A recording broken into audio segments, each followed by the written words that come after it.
আমাদের নবীনগর পৌরসভার ৩ নং ওয়ার্ডের সনাতন ধর্মীয় শ্মশানের যে রাস্তাটা গেছে ওই রাস্তার পিছন দিয়েই আমাদের কবরস্থানের রাস্তা যাওয়ার কথা ছিল, কিন্তু এই রাস্তাটা এখনো কোনো উন্নতি ঘটছে না। রাস্তাটা ঠিক আগের মতোই পড়ে আছে এবং নবীনগরের সচেতন মানুষেরও কোনো প্রকার অভিযোগ নেই এই রাস্তাটির জন্য। এই রাস্তাটি পাকাপোক্ত ভাবে হয়ে গেলে আমাদের স্থানীয় এলাকাবাসীদের আর কবরস্থানে যাওয়ার পথে কোনো প্রকার হয়রানির শিকার হতে হবে না। একদম সোজাসুজি এই রাস্তা দিয়েই কবরস্থানে খুব সহজভাবে যেতে পারবো।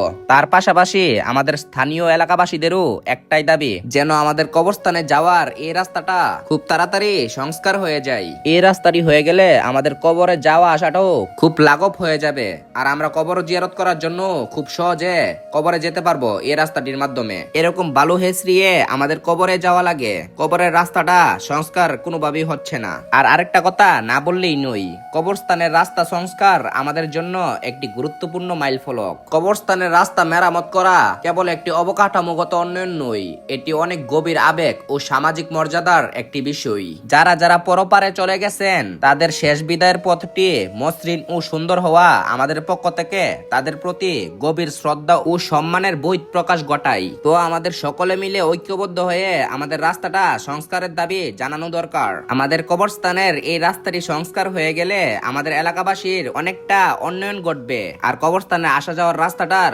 দুর্ভোগটাও অনেকটা লাঘব হবে।